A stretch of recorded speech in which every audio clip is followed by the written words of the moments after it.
Lepo pozdravljeni in dobrodošli na predavanju Kako z design thinkingom izboljšati izkušnje zaposlenih.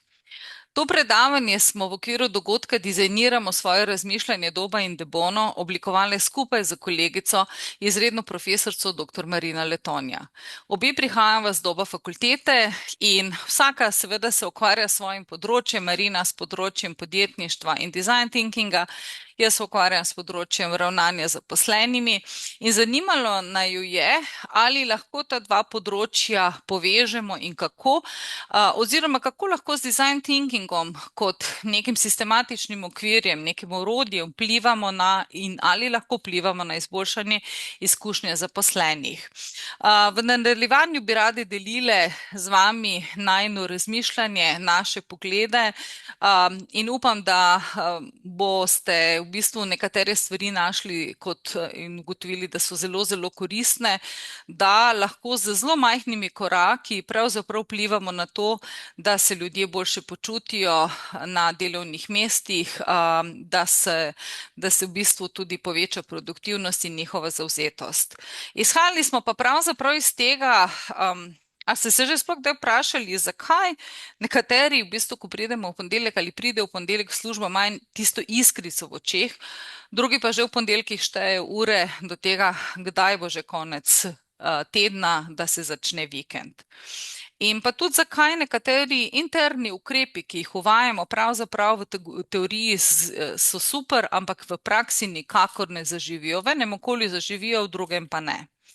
No, in to odgovore na ta vprašanja je vodilo v bistvu najino razmišljanje skozi celotno predstavitev.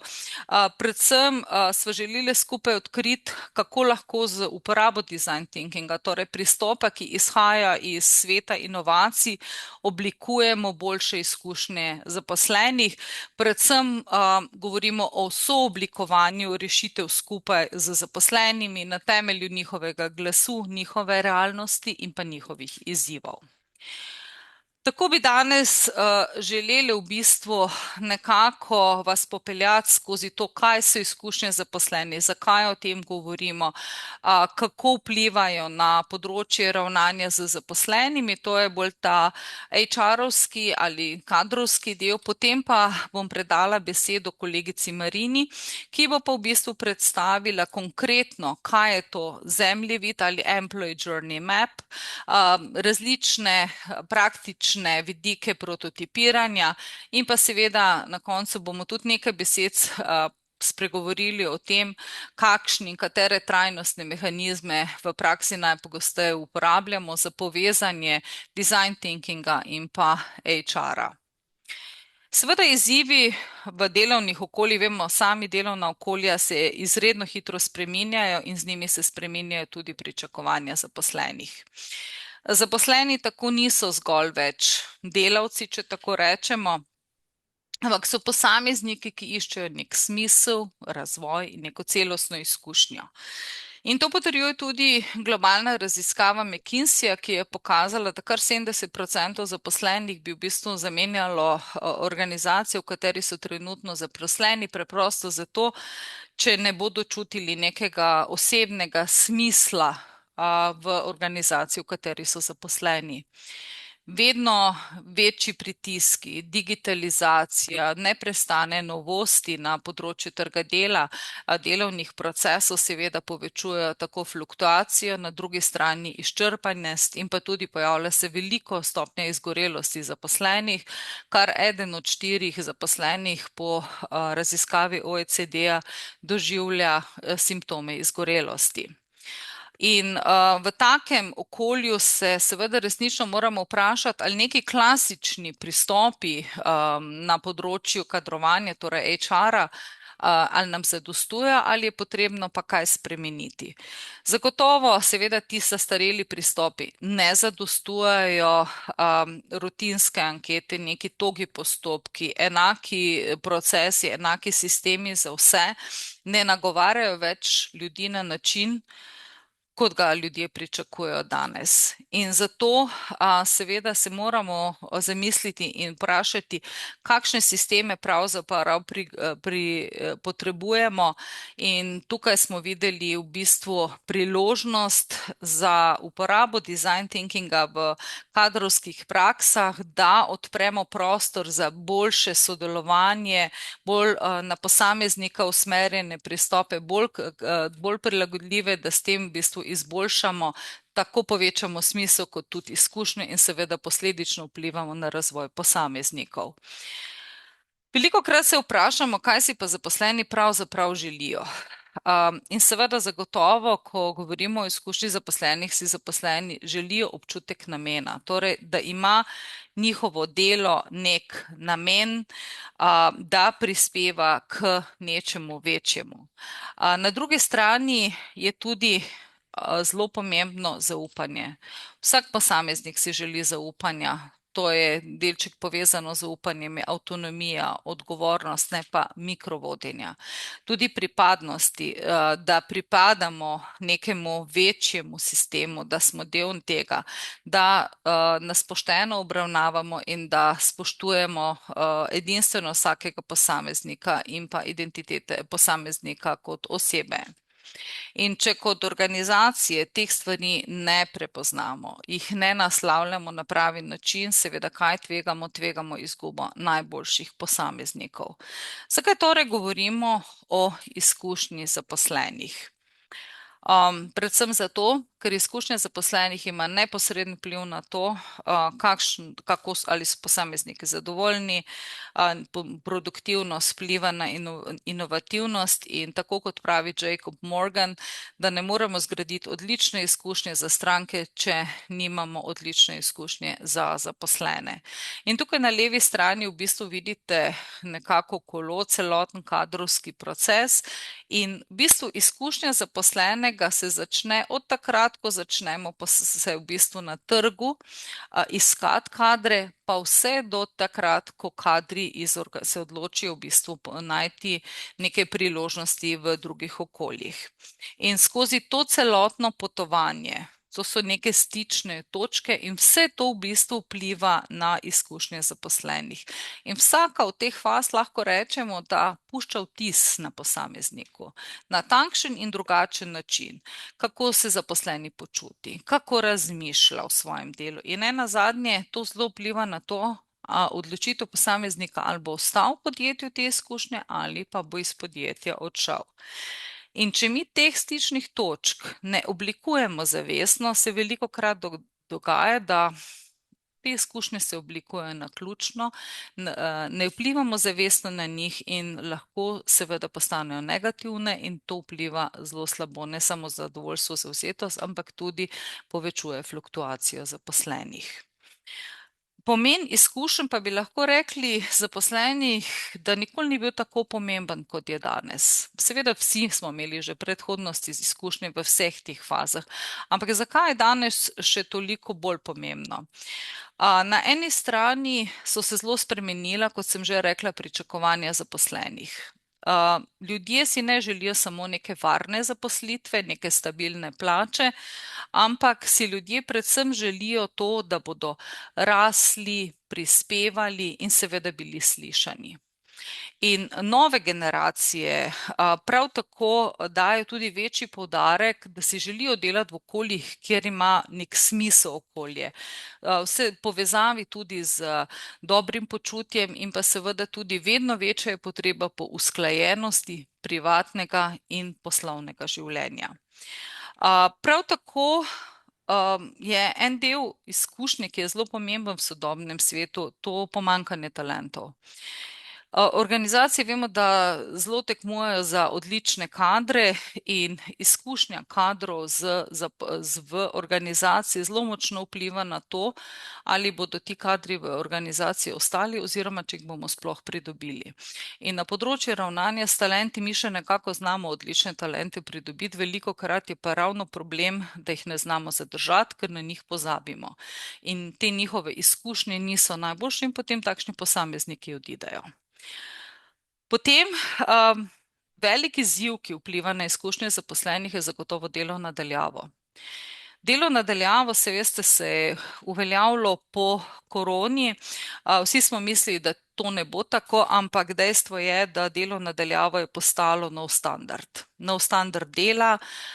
Seveda in to prinaša nove izzive in pa na novo prioritete, in kako v bistvu vplivati na izkušnje zaposlenih, ki delajo na daljavo. To je en čisto poseben izziv za delodajalce. Potem je pomembno dobro počutje, ne samo fizično, ampak tudi mentalno dobro počutje, manj izčrpanja, da vlagamo v dobro počutje zaposlenih z različnimi elementi. In seveda vidite, da je to zelo tak velik konglomerat, kjer vsaka najmanjša stvar oblikuje vtis posameznika o organizaciji in vse to vpliva na izkušnje zaposlenih. In če povzamemo, je v bistvu izkušnja zaposlenih celostni vpliv delovnega mesta in organizacije na posameznika, kako se zaposleni počutijo, zaznavajo svoj potencial in so sposobnosti ter učinek na njihovo dobro počutje. Ključni stebri izkušenj zaposlenih jih lahko v bistvu povzamemo na 4 vidike, in sicer najprej je to zaupanje. Kot sem že rekla, zaupanje je temelj vsakega odnosa in seveda tudi vsake organizacije.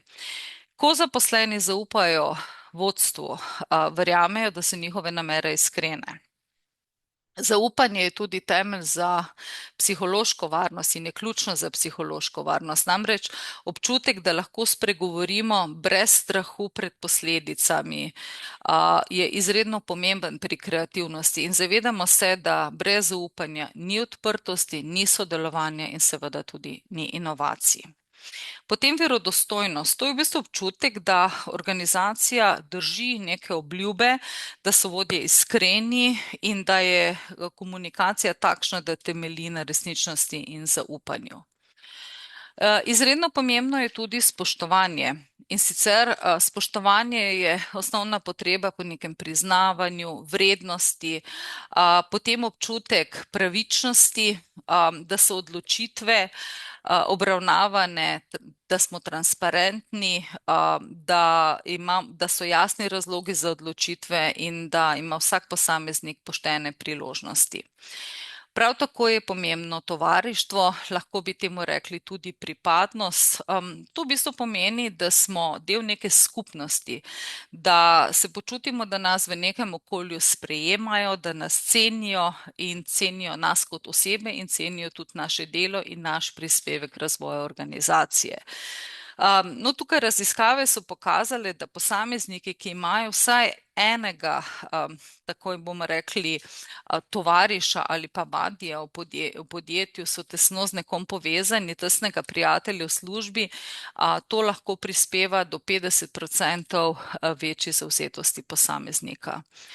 Pomemben je pa tudi ponos, da se počutimo z delom v organizaciji, da smo del nečesa večjega, pomembnega, nečesar, kar je vredno našega prispevka. In če se eden od teh 6 stebrov zamaje, recimo, če ni spoštovanja ali pa porušeno zaupanje, celotna izkušnja zaposlenega trpi. In kaj to pomeni? Če mi ne negujemo zavestno izkušenj zaposlenih, delamo v vsaki fazi, o kateri sem vam prej pokazala, da ne ustvarjamo pogojev za zavzetost, inovativnost in dolgoročno pripadnost, se lahko dogodi, da se bodo ljudje slabo počutili, da ne bo takšna produktivnost, kot si jo želimo, in seveda to je potem lahko posledica odhod oziroma fluktuacija zaposlenih. Ko govorimo o izkušnji zaposlenih, so nekateri trenutki bolj odločilni kot drugi. In tem trenutkom pravimo moment of truth ali trenutki resnice. To so v bistvu ključni trenutki v izkušnji zaposlenega, ki imajo močan čustven vpliv in pogosto odločajo o tem, kako se bo zaposleni počutil. In seveda to vpliva na to odločitev, ali bo postal zvest ali pa bo začel iskati nove priložnosti. In zdaj v bistvu ti ključni trenutki so zelo različni. Recimo od tega, kako se počutim, ko sem prvi dan v novi službi. Potem nepričakovan pogovor z vodjem. Lahko je to, kako se delodajalec odzove na mojo osebno stisko. Lahko je to preprosto ton elektronske pošte, ko vam jo sodelavci pošljajo, ko naredimo napako. Vse to vpliva na naše izkušnje. In te izkušnje se oblikujejo, gradijo ali v eno ali v drugo smer, torej lahko so pozitivne izkušnje, lahko so negativne izkušnje. In seveda, zdaj kako to povezati, torej te trenutke resnice, ki vplivajo na izkušnje zaposlenih z design thinkingom. V bistvu design thinking, kot pravi Harvard Business Review, da je to miselnost in pristop k reševanju problemov in inovativnosti, ki temelji na oblikovanju, osredotočenem na človeka. In v bistvu bi lahko rekli, da je design thinking v bistvu pristop, ki nam omogoča, da stopimo v čevlje zaposlenih, jih resnično slišimo, skupaj z njimi oblikujemo rešitve in jih seveda tudi skupaj testiramo. In namesto nekih klasičnih HR pristopov si tako prizadevamo, da mi na ta način sistematično, stalno, poglobljeno razumemo njihovo počutje, njihove potrebe, njihove ključne izzive. In lahko bi rekli, da design thinking je pravzaprav ne samo orodje, ampak je način razmišljanja. Gre namreč za miselnost oziroma pristop, ki se vsi veste, da se je razvil v svetu oblikovanja, v katerem je človek v središču. Torej, v našem primeru, ko govorimo o kadrovskih procesih, je v središču zaposlenih. In design thinking nas vabi, da namesto pristopa od zgoraj navzdol najprej poslušamo ljudi, jih opazujemo, razumemo njihovo izkušnjo in šele na to soustvarjamo rešitve. In tako kot pravijo harvardski znanstveniki, je design thinking prilagodljiv, iterativen pristop, ki temelji na sodelovanju. In če zdaj design thinking povežemo z kadrovskimi postopki, prinaša tukaj predvsem nekaj zelo pomembnega. Namreč lahko bi rekli, da se osredotoča na bistvo, da odstranjujemo neke nepotrebne zapletenosti pri reševanju problemov in kar je najbolj pomembno, postavljamo zaposlenega v središče, s tem, da pač skupaj z zaposlenim oblikujemo rešitve, ki so privlačne, prijetne in pa preproste za posameznika. In lahko bi rekli, da design thinking ponuja nek sistematični okvir, kako v različnih fazah procesa izkušnje zaposlenega zaznamo, razumemo, upoštevamo in jo izboljšujemo. Zdaj, zakaj je ta struktura zelo pomembna? Zdaj, ljudje potrebujemo neko strukturo, ker ne strukturo v smislu rigidnosti, ampak v bistvu nek okvir, ki nam pomaga razumeti, kaj se v bistvu dogaja, kje smo in kam gremo. In brez okvirja se mi v bistvu zgubljamo v projektih, v odnosih, v organizaciji, in design thinking nam nudi ravno to sistematično strukturo, sistematični okvir, ki ga lahko uporabimo v katerikoli fazi izkušnje zaposlenih. Pove nam namreč, kako izkušnjo zaznamo, da jo razumemo in pa da upoštevamo in na to izboljšamo. In to je ta sistematični okvir design thinkinga. No in prav zato je pomembno, da si pogledamo, kako pa ta struktura izgleda v praksi, katere so tiste ključne faze design thinking procesa in kako jih prinesemo v delovno okolje. Zdaj, koristi uporabe, mogoče samo, da malo rezimiramo, so, da je pristop, ki postavlja človeka v središče, da se izkušnja zaposlenih izboljša, ker so procesi bolj razumljivi, bolj prijazni, manj togi, ljudje so vključeni, to je zelo pomembno, in soustvarjajo rešitve. Pomaga nam, da se ne ukvarjamo več s tem, kako optimiramo neke obrazce, ampak razmišljamo, kako ustvariti izkušnjo, da se bo zaposleni počutil podprt, varen in pa seveda vključen. In namesto, da to je zelo najbolj pomembno, je predvsem to, da namesto, da mi predpostavljamo, kaj zaposleni potrebujemo, jih vprašamo. In namesto, da uporabljamo neke stare rešitve za nove izzive, jih v bistvu nove rešitve za izzive oblikujemo skupaj z zaposlenimi. In to je v bistvu pristop, kjer je zaposleni v središču. In seveda, kakšne so pa faze tega procesa design thinkinga? Rekli smo, da ga lahko uporabljamo točno v vseh fazah procesa, kadrovskega procesa, te faze pa nekako si sledijo tako. Prva faza je empatija. Empatija je temelj vsega. Najprej, če želimo mi izboljšati izkušnjo zaposlenih, jih moramo najprej poslušati. Ne z anketami, ampak z opazovanjem, z odkritimi pogovori. Empatično pomeni, da se postavimo v njihove čevlje, da jih poskušamo razumeti. Druga faza je definiranje problema. Na podlagi tega, kar smo mi v bistvu v fazi empatije slišali, opazili, jasno opredelimo neke izzive. In sicer, kaj se pogosto tu dogaja? Pogosto se dogaja, da ugotovimo, da problem ni tam, kjer smo mi mislili, da je.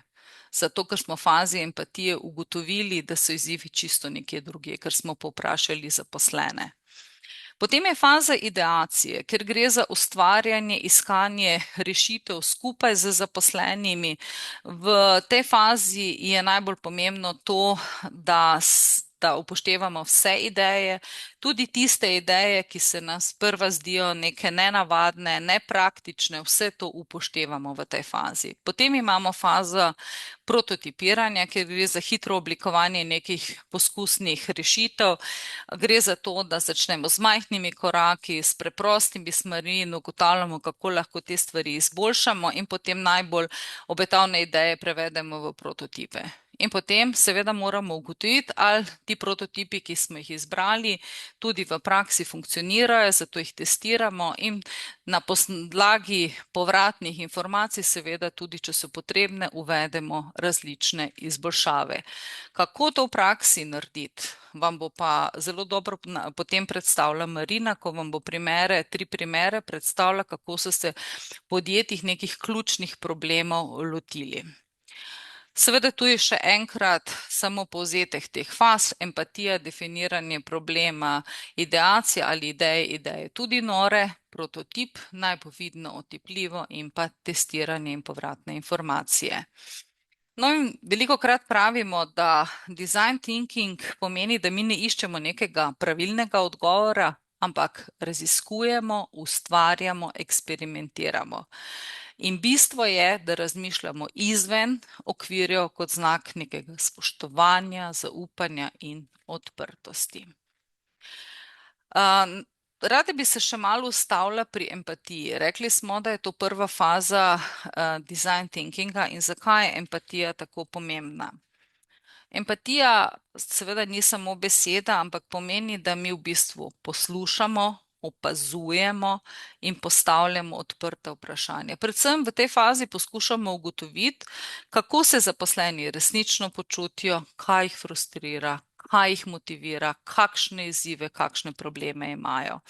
In ta faza seveda nam omogoča, da mi kot delodajalci opustimo neke lastne predpostavke in predvsem pogledamo z njihovimi, torej sveži pogled na svež način. Medtem ko v fazi, zdaj vemo, da poznamo več vrst empatije, poznamo kognitivno, poznamo afektivno empatijo, vemo, da kognitivna empatija pomeni, ko razumemo, kaj nekdo misli, pomaga nam razumeti vedenje in pa razloge zanj, medtem ko afektivna empatija dejansko pomeni, da začutimo, kar druga oseba čuti. In v procesu design thinkinga je empatija predvsem z razlogom, ker brez razumevanja resničnih potreb zaposlenih obstaja nevarnost, da rešujemo napačen problem. In to je bistvo vsega. Torej, opazujemo, poslušamo, sodelujemo. Mogoče samo v bistvu plastično bi vam rada predstavila en primer onboardinga in kako je ta faza empatije potekala. V bistvu so proučevali v enem podjetju uspešnost onboardinga ali v slovenščini organizacijskega oglaševanja posameznikov, torej prvi stik z organizacijo. In uporabili so v bistvu dve metodi. Eno je bila opazovanje ali shadowing, kjer so v bistvu vodje HR-a 2 dneva spremljali novo zaposlene in so jih samo opazovali. Nič niso posegali, samo opazovali, kaj jih zmede, kje se zataknejo, kako se počutijo, kako se znajdejo z orodji, sodelavci, navodili in tako dalje. Potem so pa drugi del so pa uporabili empatične intervjuje. To so bili v bistvu taki zelo kratki, neformalni razgovori z novo zaposlenimi, s tem, da je bil pa poudarek na občutkih. Kako se počutijo po prvem tednu, kaj jim je prijetno, kaj, če bi imeli možnost, kaj bi spremenili, kaj so pričakovali, kaj pogrešajo in tako naprej in kaj so ugotovili. Že po tej prvi fazi torej tega empatičnega pristopa k reševanju ali izboljšanju samega sistema onboardinga so ugotovili, da so zaposleni že prvi dan dobili preveč informacij naenkrat, brez neke prave vsebine in so bili zelo zmedeni, da jih nihče ni predstavil, torej timu, s katerim so delali na oseben način, samo ti si ta, ti si ta, ti si ta in ničesar drugega. Da so že prvi dan sedeli sami z računalnikom, z navodili po e-pošti. Verjetno je kdo izmed vas tudi takšen, ki ima takšne izkušnje. In pa največ negotovosti je bilo pri neizgovorjenih pravilih. Saj veste, komu se obrniti, kako naročiti kosilo, kaj je treba vse narediti. To je to tacitno znanje, ki ni nikjer zapisano, je pa v naših glavah. No in zato je ta faza empatije tako pomembna, ker na podlagi teh vhodnih informacij empatične faze mi lahko gremo naprej, da zdefiniramo pravilni in pravi problem, s katerim se bomo po tem postopku naprej ukvarjali. In pravzaprav lahko uporabljamo design thinking točno v vseh fazah na področju HR-a, zdaj recimo primer na delovnih procesih, kako enostavno in zahtevno je opravljati delo, kakšne so naloge na razvoj zaposlenih, upravljanje uspešnosti in ocenjevanje in raznolikosti in vključenosti in kot sem že rekla, nekaj teh primerov bo predstavila tudi Marina. In zakaj so zaposleni z uporabo design thinkinga bolj kreativni? Lahko bi rekli, da bolj kreativni so predvsem zaradi tega, ker okolje, kjer začnemo s design thinkingom vplivati na izkušnje zaposlenih, temelji na psihološki varnosti. Rekli smo, da je zaupanje eden izmed temeljnih gradnikov izkušnje zaposlenih. In ravno zaradi psihološke varnosti, torej v okolju, kjer ni strahu pred tem, da povemo, da se ne bojimo, da bomo izpadli neumni ali da bomo kaznovani za napako, ki jo bomo storili, vsi ljudje upajo povedati ideje, ki jih drugače ne bi delili z nami, in to je seveda osnova ustvarjalnosti, pripadnosti, da se počutimo varni, da poskusimo, da raziščemo in da smo seveda tudi drugačni, da se to tolerira. Potem drug razlog je, da smo zelo osredotočeni na uporabnika. To sem prej že predstavila v fazi empatije, da nas zanima v bistvu ne nek tipičen uporabnik iz poročila, kot rečemo, naš tipičen zaposleni je ta, ampak nas v bistvu zanima nekaj, kar je osebno relevantno za posameznika in to vložimo seveda mi kot posamezniki tudi več energije. Nam daje design thinking strukturo, da je iterativni proces, kjer ni pritiska na popolno rešitev takoj, in pa seveda, da spodbuja sodelovanje in raznolikost različnih perspektiv. Sedaj bi pa predala besedo kolegici Marini, ki vas bo popeljala skozi Employee Journey Map in skozi prototipiranje in konkretne primere iz prakse. Izvoli, Marina. Hvala, Živa, hvala za predano besedo. Kot si najavila v začetku današnjega srečanja, je na meni, da vam predstavim nekaj več o spremljanju poti zaposlenega s tako imenovanim zemljevidom poti zaposlenega Employee Journey Map in pa da potem še pogledamo nekaj o prototipiranju in o trajnostnih mehanizmih vključevanja zaposlenih. Kaj sploh dejansko ta Employee Journey Map, dejansko to spremljanje poti zaposlenega pomeni? Zakaj gre? Gre za vizualni prikaz vsega, kar nekdo, ki je zaposlen v nekem delovnem okolju, v neki organizaciji, v podjetju, doživlja skozi celoten cikel svoje zaposlitve. Se pravi, da zajema vse tiste stične točke s samim podjetjem, od prijave za delovno mesto do odhoda, na primer iz ene organizacije, iz enega delovnega okolja v drugo. Se pravi, da nekako pomaga to spremljanje poti zaposlenega prepoznati vrzeli in pa neučinkovitosti in omogoča boljši, bolj bogat pogled v celotno izkušnjo zaposlenega na poti njegovega delovnega obdobja, zaposlitvenega obdobja. In če pogledamo ta citat, ki ga imate na prosojnici Ryan Malks iz podjetja Mercer, ki pravi, da je spremljanje poti zaposlenega proces razumevanja in učenja od zaposlenih, zato da lahko izgradimo oziroma oblikujemo pomembne odnose in nekako strastne ali pa najdemo primerne rešitve. In da je to pravzaprav tista prava korist, prava dodana vrednost od tega, ki izhaja iz tega dela. Je videti, že iz tega citata na nek način, da povzema srčiko tega, kar počnemo, ko oblikujemo boljšo izkušnjo zaposlenega. In pravzaprav gre za to, da prisluhnemo, opazujemo in se učimo od zaposlenih, kot vidimo, da jih ne upravljamo, ampak jih poskušamo resnično razumeti. In zakaj je sploh to pomembno? Ker šele takrat, ko razumemo njihovo pot, njihov vsakdan, stične točke s podjetjem, z organizacijo, njihove trenutke navdušenja za nekaj, kar počnejo, njihove frustracije, ko jim nekaj ni všeč, ko jim nekaj ne gre, lahko začnemo graditi šele smiselne odnose in iskati rešitve, ki tudi izkazujejo oziroma vključujejo neko sočutje in imajo neko človeško vrednost.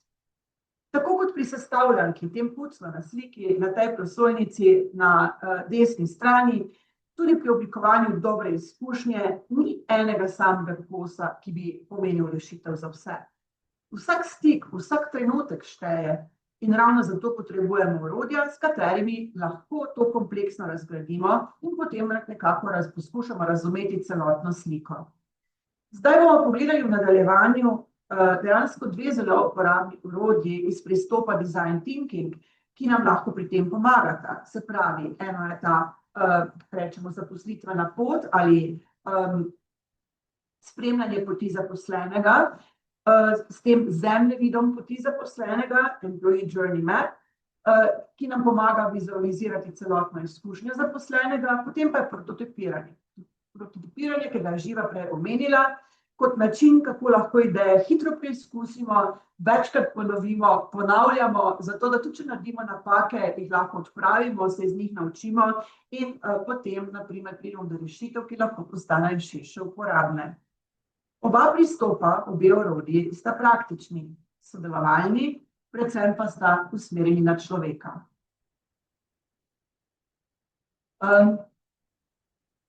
Mi preskoči, včasih pač ponagaja, pa se ne spremeni prosojnica dovolj hitro. Če pogledamo zdaj dalje, na faze zemljevida poti zaposlenega, gre za vizualno predstavitev življenjskega cikla, smo rekli, zaposlenih in seveda različnih interakcij, ki jih imajo delavci s podjetjem. In na poti zaposlenega je nešteto trenutkov, ki vplivajo na njihovo počutje v podjetju, kako se počutijo v podjetju, v nekem delovnem okolju in kaj dejansko jih vse preveva, kakšne misli, občutki. Vsak od teh trenutkov, ne glede na to, je zdaj to en krajši ali daljši moment, trenutek, prispeva k polnosti njihovega potovanja v nekem delovnem okolju. In te faze potovanja zaposlenih pravzaprav zajemajo trenutke, ki so zelo pomembni, če ne najpomembnejši. Torej, kot smo prej že omenili, od tistih samih začetkov prijave za delovno mesto, vstopam v neko delovno okolje, se pravi, vseh tistih faz postopka zaposlovanja do dneva, ko se nekdo odloči, da nek sistem delovno okolje zapusti. In seveda takrat, na primer, opravi nek izhodni razgovor. Podobno kot zemljevidi potovanja strank, ki se osredotočajo na izkušnje strank, se zemljevidi potovanj zaposlenih osredotočajo na različne stične točke, in interakcije, ki jih imajo zaposleni, torej z organizacijo, njenimi pravilniki, postopki, sistemi in kulturo, ki je tam uveljavljena oziroma prisotna. Zdaj pa si še poglejmo, kako to v praksi izgleda. Kako pravzaprav poteka oblikovanje te employee journey map, če se tako izrazimo. Zemljevida izkušnje zaposlenih, skozi ta celoten cikel njihove zaposlitve v nekem delovnem okolju.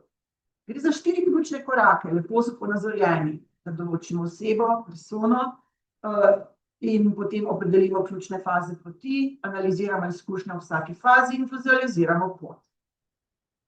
Če pogledamo zdaj določitev osebe ali persone, mi dejansko pri tej določitvi ustvarimo nekega tipičnega predstavnika skupine zaposlenih v nekem delovnem okolju, na primer nekega na novo zaposlenega v marketingu, morda starejšega sodelavca v proizvodnji ali na primer vodjo tima. Pomembno je, da v tej osebi ali v smislu te osebe same razmišljamo skozi celoten proces, ker nam bo to omogočilo, da na nek način se odmaknemo od tiste lastne perspektive in vstopimo, se vživimo v čevlje nekoga drugega. Pri opredeljevanju ključnih faz poti gre za trenutke, ko smo v stiku z podjetjem, z organizacijo, od takrat, ko za neko mesto kandidiramo delovno, do uvajanja na delovno mesto, do prvih sestankov, do letnih razgovorov in vse do tistega momenta, ko se nekdo odloči, da iz organizacije odide. In seveda vsaka taka faza ima vpliv na izkušnjo zaposlenega. Zdaj analizirati izkušnjo v vsaki fazi, ja, kaj to pomeni? Sprašujemo se, kako se oseba počuti, kaj pričakuje, kje so morebitni izzivi. Zdaj pa se opravičujem. Ena osa me je obiskala in je prav neprijetna. Se morala malo znebiti, opravičujem se. Se pravi, ko analiziramo izkušnjo v vsaki fazi, se sprašujemo, kako se ta zaposlen, ta oseba počuti, kaj pričakuje, kje se sooča, kateri so njeni izzivi, kakšne so njene frustracije, ki jih doživlja, so kakšna pozitivna presenečenja, ki izstopajo na pot.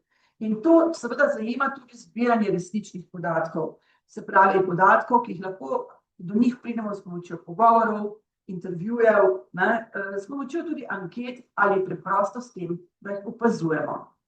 In ko vizualiziramo pot, dejansko naredimo ta zemljevid potovanja zaposlenega v obliki nekega grafa, risbe, matrike in lahko si to tudi pogledamo. Za naslednjo sliko, ta onboarding journey, na primer, da si lažje predstavljate, vsekakor, da lahko pač predstavimo te različne faze zaposlitvenega procesa in potem samega poteka zaposlitve, zato da na nek pregleden način, razumljiv in empatičen način, se ozremo na celotno pot zaposlenega. S tem seveda vedno nekje pridemo do tega, kje so odprte priložnosti za izboljšave. Pravzaprav si odgovorimo s tem zemljevidom na vprašanje, kako naša organizacija oziroma podjetje dejansko izgleda skozi oči zaposlenega. In to je potem nekak temelj, na katerem lahko gradimo in se resnično usmerimo v iskanje rešitev. In že smo pri prototipiranju. Prototipiranje za izboljšanje delovnih procesov. Kaj se dogaja dejansko v tej fazi design thinkinga? Mi se premaknemo od idej do prakse, se pravi, da iščemo rešitve in te rešitve seveda moramo testirati, zato da je prišlo do uporabnih rešitev, ki bodo koristne za uporabnika in seveda, da bodo že izboljšane in take, da jih bo uporabnik tudi sprejel, da bodo zanj torej dodana vrednost. In to delamo skozi prototipiranje, se pravi, gre za trenutke, ko pravzaprav naredimo tisti pomembni korak, ko rešitve, o katerih smo torej razmišljali, zelo hitro in enostavno začnemo preizkušati na eksperimentalen način. V svetu kadrovskih resursov to pomeni, da nič ne čakamo. Ne čakamo na neke popolne rešitve, na neke popolne, torej od idej do rešitve, neke popolne rešitve, na primer za nek onboarding program ali celovito prenovljeno aplikacijo za letne razgovore. Ne, ampak pripravimo eno ponastavljeno različico, ki jo hitro začnemo testirati in jo lahko predstavimo zaposlenih in seveda hitro preverimo, ali res deluje. Tako kot na sliki. Vidimo, prototipov je ne vem koliko, kar nekaj desetine različnih vrst prototipov, uporabljamo različne načine, uporabljamo različne materiale. Tako kot na tej sliki na desni strani prosojnice vidimo, da gre za neko skico, nekaj iščemo na papir, na kartonček, delamo morda nek digitalni osnutek. In že to je dovolj, da lahko pridemo do nekih povratnih informacij. Vsekakor je pa glavni namen ne ostati v teoriji, ujetnik teorije, ampak poiskati čim bolj enostavne rešitve, da jih lahko čim prej spravimo do uporabnika in to je v našem primeru seveda zaposleni. Zakaj? Zato, ker ne zapravljamo časa, da razvijamo nekaj, kar pa nima kar je samo sebi namen, kar nima pravega namena, kar morda ne deluje za zaposlenega, ki je v tem primeru naša ciljna skupina. In mi že s tem, ko vključimo zaposlene v testiranje, pravzaprav dosegamo to, da oni čutijo ta občutek vključenosti in se na nek način bolj poistovetijo s tem, kar počnejo, z njihovim položajem v podjetju in poveča se njihova pripadnost v podjetju, poveča se njihova motivacija, oni soustvarjajo rešitve in ta občutek je za njih zelo pomemben.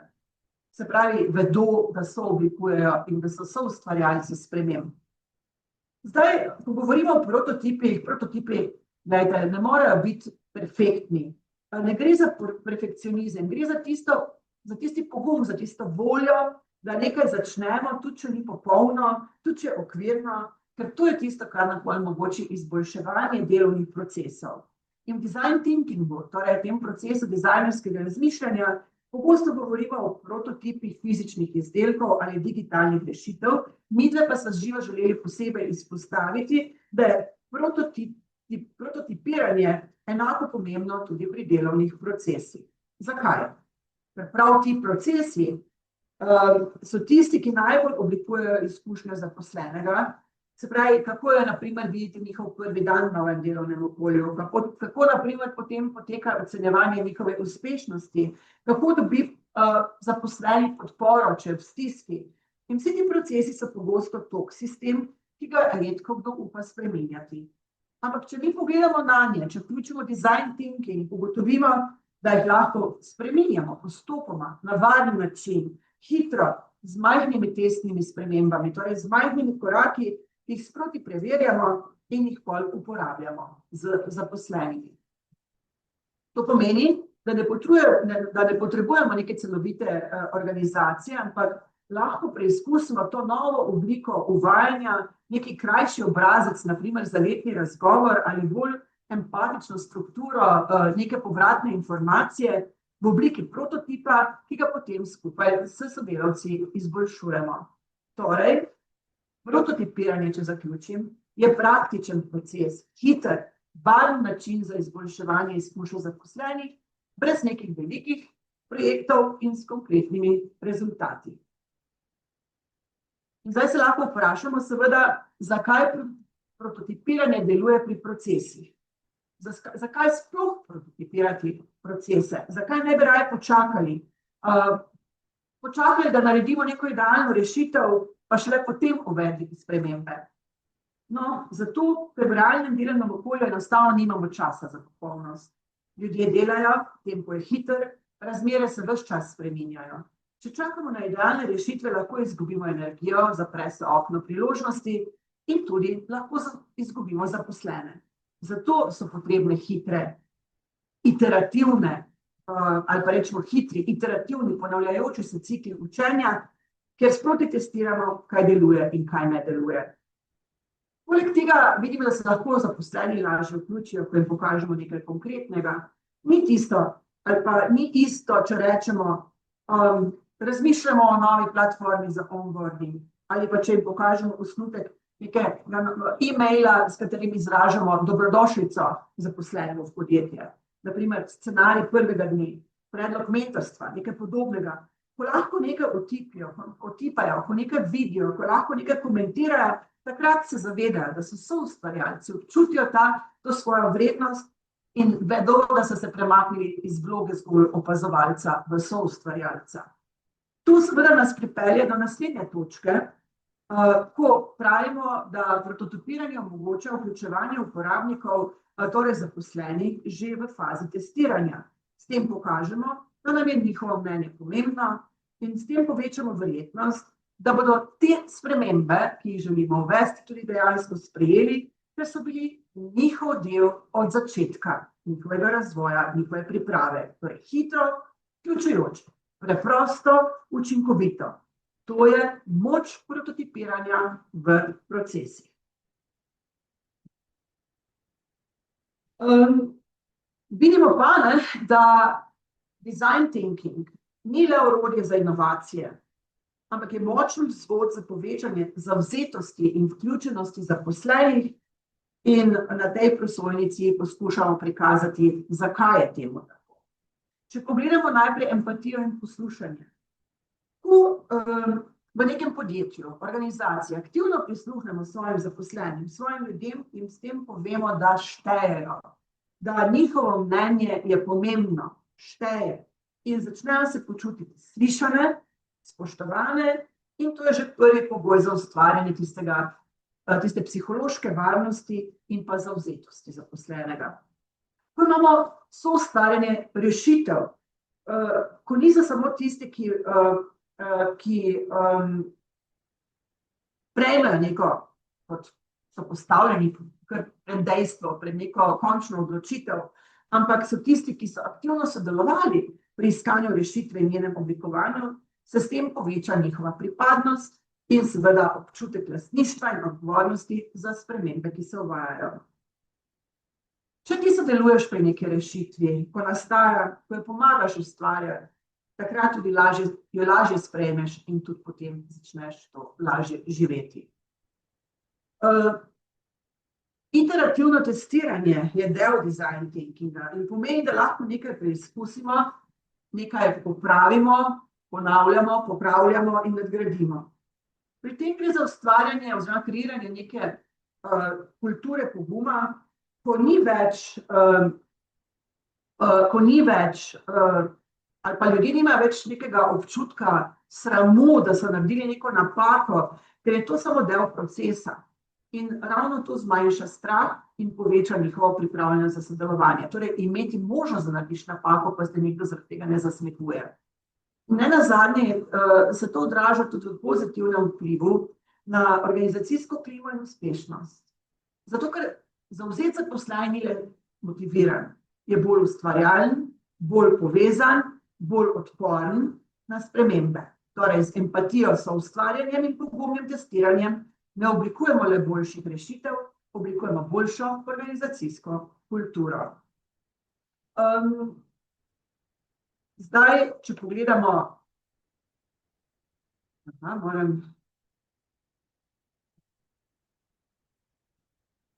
samo da vidim, bi preskočil včasih prosojnica.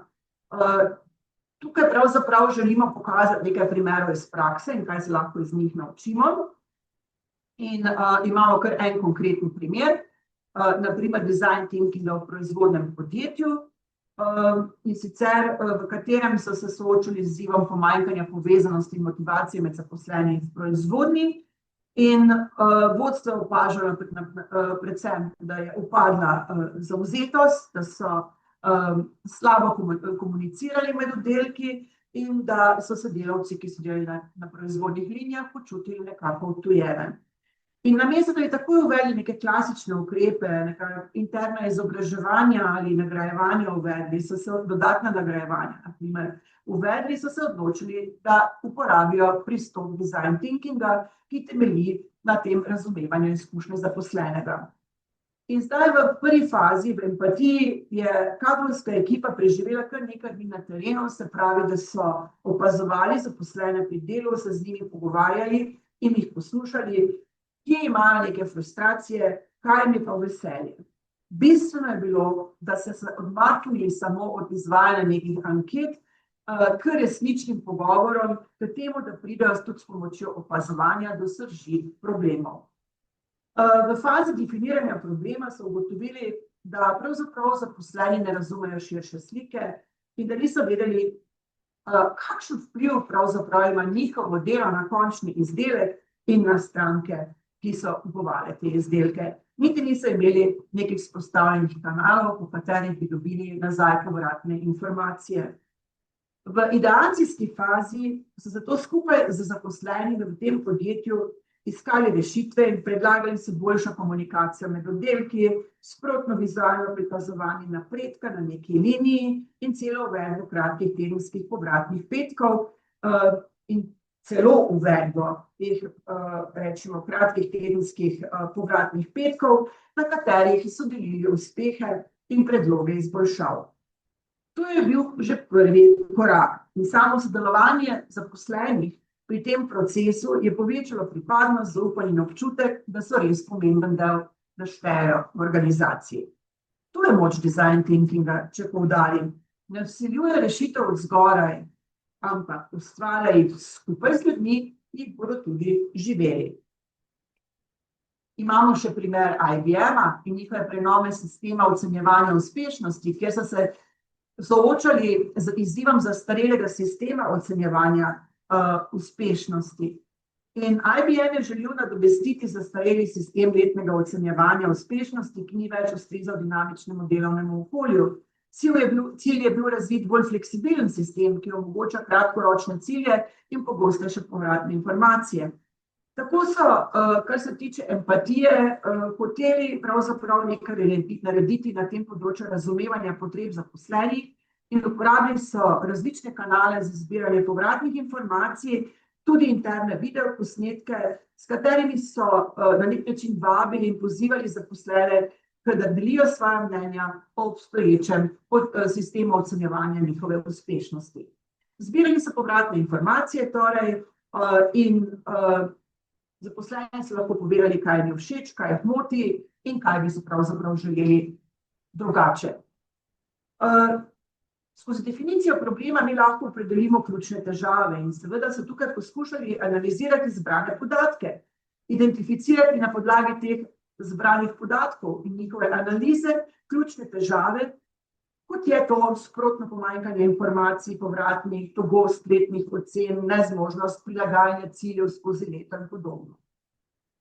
V ideaciji smo rekli, želimo soustvarjanje rešitev spodbuditi. Se pravi, da so v sodelovanju z zaposlenimi v IBM organizirali delavnice in seje za generiranje idej, kjer so zaposleni skupaj z vodstvom razvijali koncept novega sistema ocenjevanja. In med predlogi so bili, naprimer, da so uvedli redne check-ine kot možnost prilagajanja ciljev in večje vključenosti zaposlenih v proces ocenjevanja uspešnosti. Prototipiranje smo tudi rekli, kaj pričakujemo, se pravi razvijanje in testiranje prototipov, se pravi, da so začeli razvijati več prototipov novega sistema ocenjevanja uspešnosti in ti prototipi so vključevali več funkcionalnosti z sprotnim podajanjem povratnih informacij, z bolj prilagodljivimi cilji in uporabniku prijaznim vmesnikom. Zaposleni so torej lahko preizkušali prototipe in podajali konkretne pripombe glede uporabnosti, jezika, pogostosti ocenjevanja uspešnosti. Za testiranje pa tudi vemo, kaj želimo z njim doseči. Se pravi, da so skozi testiranje nekako izbirali neko končno rešitev. Najprej so iskali ime sistema in zaposleni so glasovali za ime Checkpoint. Kar je pol povečalo, se pravi, ker so sodelovali pri izbiri tega imena, kreiranju in izbiri tega imena, je povečal njihov občutek tega lastništva in pa vključenosti glede izbire imena.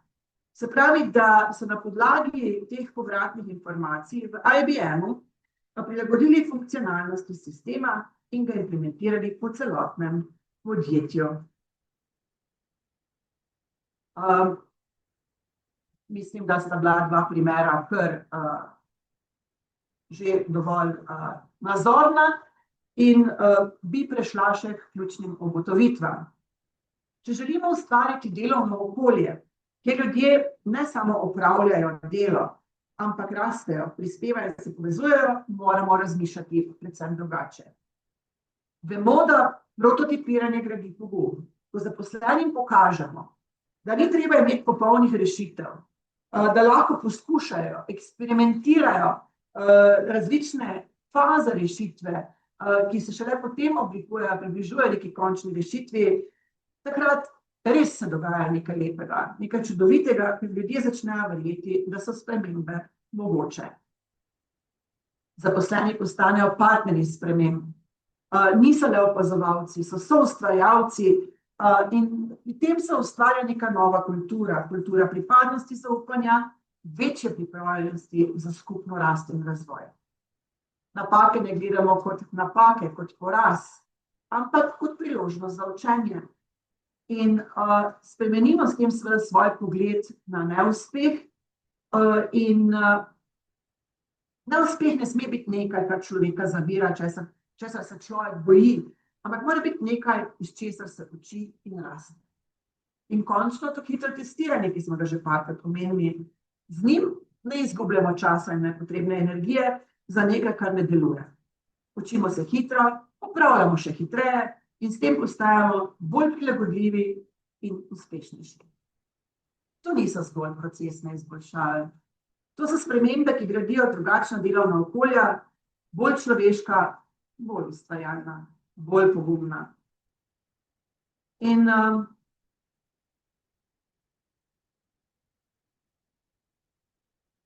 če se še ozremo v psihološko varnost. Največja ovira za inovacije, vemo, da niso viri, niso kompetenca, tisti strah, ki sem ga prej omenila pred tem, da predlagamo nekaj, kar bo zavrnjeno ali zasmehovano. Zato je psihološka varnost tista, ki je temelj, lahko rečemo, inovacijske kulture v podjetju. Zaradi tega, ker če zaposleni nima občutka, da lahko nekaj odkrito pove, sproščeno pove, svoje mnenje deli brez zadržka, zastavi vprašanje, predlaga nekaj, brez strahu, da bodo neke posledice ali da se jih bo nekdo smejal, takrat pač ne bodo svojih idej delili. In to je velika ovira za inoviranje v podjetjih. In to ni le teorija. To potrjuje tudi raziskava Google Project Aristotle, ki je proučevala najbolj uspešne time in je pokazala, da je psihološka varnost pravzaprav tisti najpomembnejši dejavnik uspešnosti pred vsem drugim. In ne pozabimo, psihološka varnost se ne gradi z enkratnim team buildingom. Gradi se z načinom, kako kot vodje poslušamo, kako reagiramo na napake, kako nagradimo pogum za poskus, če tudi ni popoln, če tudi ni vedno uspešen. In če želimo kulturo, kjer ideje rastejo, rabimo okolje. Ustvariti moramo okolje, kjer je varno razmišljati drugače. In kot je Živa prej že omenila, out of the box. Kot je pojasnil Karim Hansen, nekdanji vodja oblikovalskih inovacij pri Intuitu in zdaj Facebooku produktni direktor za oblikovanje, lahko povzamemo. Kadarkoli poskušate spremeniti vedenje ljudi, morate začeti z veliko strukturo, da jim ni treba razmišljati. Veliko tega, kar počnemo, je navada in te navade je težko spremeniti. Vendar nam lahko pomagajo zelo jasno postavljene varovalne ograje. Namreč organizirani procesi ohranjajo ljudi na pravi poti, zavirajo težnjo, da bi predolgo preiskovali neke probleme ali nestrpno preskakovali naprej in vlivajo tudi zaupanje. Večina ljudi žene strah pred napakami, zato se bolj osredotočajo na preprečevanje napak kot na izkoriščanje priložnosti in se potem odločijo posledično za nedejavnost in ne za ukrepanje, kadar obstaja tveganje, da bi bila izbira, ki jo naredijo neuspešna. Toda brez ukrepanja mi vemo, da ni inovacij, zato je psihološka varnost bistvena. In kaj lahko še povemo o trajnostnih mehanizmih vključevanja zaposlenih? Na tej točki se vprašamo, kako lahko dolgoročno in sistematično vključujemo zaposlene v izboljšave in inovacije. Tukaj vidimo kar nekaj primerov trajnostnih mehanizmov, rednih hekatoni, notranje platforme za ideje, shadow boards. Če po pravici povem, shadow boards je še bil najmanj znan primer teh trajnostnih mehanizmov vključevanja zaposlenih. Zakaj so trajnostni? Zato, ker niso enkratne pobude, ampak redni, ponavljajoči se procesi, ki postanejo del organizacijske kulture. Hackathoni, kot smo rekli, notranje platforme za ideje, shadow boards, pa tudi cilji, ki izhajajo iz predlogov zaposlenih. Vse to predstavlja nek nenehen kanal med zaposlenimi, torej kanal komunikacije, pretoka informacij med zaposlenimi in vodstvom. Povezava z design thinkingom je tukaj ključna in ta pristop spodbuja empatijo, sooblikovanje in testiranje idej in prav ti mehanizmi, kot smo že danes videli, kot sem vam že razložili, omogočajo zaposlenim, da izražajo svoje potrebe, predlagajo rešitve, sodelujejo v iskanju rešitev in oblikovanju rešitev in vidijo, kako njihove ideje prehajajo v realnost, torej postajajo realnost. Tako ne izboljšujemo samo procesov, ampak tudi izkušnje zaposlenih. Večja je njihova slišanost, večje je zaupanje in višja je vključenost, ki vodi seveda potem do njihove višje motivacije in zavzetosti ter pripadnosti. Morda bi tukaj vseeno predstavila ta primer delovanja shadow boarda, ker je malo manj znan kot hackathoni in pa tudi je morda primerno, skozi primer Harvard Business Review. Gre za zanimivo raziskavo o uspešnosti shadow boardov različnih podjetij in pravzaprav bi želela samo povedati, da ne vem v podrobnosti, kaj pomeni shadow board. Dejansko gre to za odbore, upravne odbore v senci, se pravi, da povabijo k sodelovanju in oblikovanju mnenja, na primer mlajše generacije in lažje prisluhnejo, vsekakor lažje sprejemajo bolj tehtne poslovne odločitve. No, ko govorimo o inovacijah, vam podajam v živo naslednje zadeve v razmislek. Pogosto pomislimo na tehnologijo, orodja, sisteme, ampak pozabljamo pri tem, da so prave inovacije vedno povezane z ljudmi. In če želimo resnično inovativno in odporne organizacije, moramo ustvariti okolje, kjer zaposleni niso le izvajalci navodil, temveč so ustvarjalci prihodnosti. In pri tem nam design thinking prav gotovo pomaga in prepričana sem, da nama boste pritrdili. Ne samo kot orodje, tudi kot način razmišljanja, saj spodbuja empatijo, poslušanje, sodelovanje in predvsem pogum, da se lotimo stvari in jih rešujemo nekoliko ali drugače. Vsak trajnostni mehanizem, ki smo ga danes omenili, je signal za zaposlene, da njihov glas šteje, da jih slišimo in ko zaposlene slišimo, jih tudi bolj pritegnemo, bolj navdihnemo in skupaj ustvarjamo rešitve, ki prispevajo k izgradnji boljše kulture v podjetju oziroma organizaciji. Vedno gre samo za eno stvar na koncu, da vključujemo ljudi, da jim damo priložnost, da jih slišimo, da jih vzamemo resno. Samo tako bodo vzeli tudi oni nas resno. In videla sem, da se je že pokazala zadnja prosojnica, naj se le pokaže. In sicer za zaključek, ne pozabimo, najboljše ideje ne potrebujejo popolnosti, potrebujejo pa prostor, kjer lahko rastejo. In ta prostor začnemo ustvarjati mi, z empatijo, odprtostjo in zavedanjem, da glas zaposlenih ni le dragocen, ampak nujen za prihodnost dela. Je tako živa? Hvala, ker ste danes soustvarjali z nami, z nama. Zaupam v imenu obeh, se vam zahvaljujem, da ste nama prisluhnili, ampak in zaupam v imenu naju obeh, da so na nek način predstavili, na nek način zanimiv način, predstavili to povezanost design thinkinga in pa seveda upravljanja z kadri, zaposlenimi. Hvala še enkrat in se vidimo v priložnosti.